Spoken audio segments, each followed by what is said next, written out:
Terminologi ruang lingkup, tugas dan tujuan psikologi Islam. Ditinjau dari segi ilmu bahasa, perkataan psikologi berasal dari perkataan pesh yang artikan jiwa dan perkataan logos yang berarti ilmu atau ilmu pengetahuan. Karena ilmu perkataan psikologi sering dikaitkan atau diterjemahkan dengan ilmu pengetahuan tentang jiwa atau disingkat dengan ilmu jiwa. Arti kata kedua istilah tersebut menurut isinya sebenarnya sama, sebab kata psikologi itu mengandung kata psyche yang dalam bahasa Yunani berarti jiwa dan kata logos yang dapat diterjemahkan dengan kata ilmu, sehingga istilah ilmu jiwa itu merupakan terjemahan berlakar pada istilah psikologi dengan sebagai berikut. Ilmu jiwa itu merupakan istilah bahasa Indonesia sehari-hari dan yang dikenal tiap-tiap orang, sedangkan kata psikologi itu merupakan suatu istilah ilmu pengetahuan. Ilmu jiwa dalam arti luas lebih luar daripada istilah psikologi menurut Gerungan, yaitu ilmu jiwa yang meliputi segala pemikiran, pengetahuan, dan tanggapan, tetapi juga khayalan dan mengenai spekulasi jiwa. Sedangkan psikologi meliputi ilmu pengetahuan mengenai jiwa yang diperoleh secara sistematis dengan metode-metode dan syarat-syaratnya. Dengan penjelasan tadi, menurut pandangan Gerungan adanya segi-segi perbedaan antara ilmu jiwa dengan psikologi. Psikologi merupakan ilmu jiwa yang ilmiah, yang saintifik. Karena itu dalam bahasa psikologi harus dari sudut ilmu psikologi sebagai suatu sains. Hal ini juga dikembangkan oleh Sartain, yaitu many people now insist on studying psychology as a science. Ruang lingkup psikologi.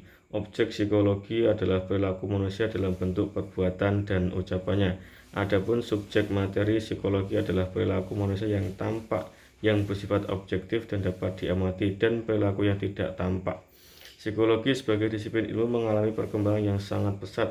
Psikologi terbagi dua bagian, yaitu psikologi umum yang mengkaji perilaku individu secara umum dan psikologi khusus yang mengkaji perilaku individu dalam situasi khusus. Bidang-bidang psikologi khusus dibagi psikologi perkembangan, psikologi kepribadian, psikologi klinis, psikologi kognitif, psikologi abnormal, psikologi industri, psikologi sosial, dan psikologi pendidikan. Tugas psikologi.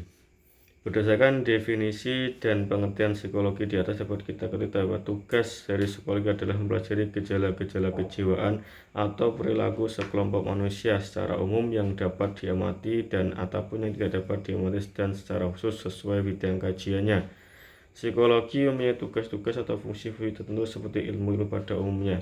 Adapun tugas psikologi ialah mengadakan deskripsi, yaitu tugas menggambarkan secara jelas hal-hal yang dipersoalkan atau dibicarakan. Yang kedua, menerangkan, yaitu tugas untuk menerangkan keadaan yang atau kondisi-kondisi yang mendasari terjadinya peristiwa-peristiwa tersebut.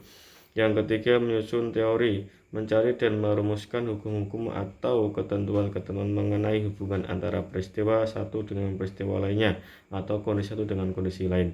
Yang keempat, prediksi, yaitu tugas untuk membuat ramalan atau estimasi mengenai hal-hal atau peristiwa-peristiwa yang mungkin terjadi, gejala-gejala akan muncul. Yang kelima, pengendalian, yaitu tugas untuk mengendalikan atau mengatur peristiwa-peristiwa atau gejala.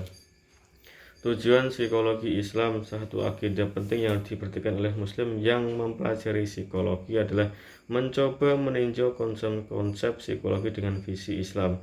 Hal ini bisa dilakukan dengan melakukan perbandingan dengan sudut pandang Islam. Dalam perbandingan kita mendudukan konsep-konsep psikologi dan Islam dalam posisi sejajar dan selanjutnya kita menilai keunggulan dan kelemahannya. Sampai di sini kami dapat mengatakan bahwa ada dua usaha untuk mengintegrasikan psikologi dan Islam. Yang pertama, psikologi dipakai sebagai pisau analisis masalah-masalah umat Islam. Yang kedua, Islam dipakai sebagai pisau analisis untuk menilai konsep-konsep psikologi. Dengan demikian, psikologi dapat dimanfaatkan oleh umat Islam untuk memberikan penjelasan ilmiah berbagai problema dan dapat pula dipakai untuk meningkatkan sumber daya manusianya. Semenjak adanya psikologi, lebih psikologi berat yang mengedepankan akal rasionalitas, tidak sedikit pertentangan akan hal ini terlebih di kalangan umat Islam. Hal tersebut dikarenakan peran akal yang dipandang umat Islam sangat berlebihan, terlalu mendewasakan akan Situasi inilah yang menjadikan sebab kemunculan psikologi Islam yang diharapkan mampu membendung hal tersebut.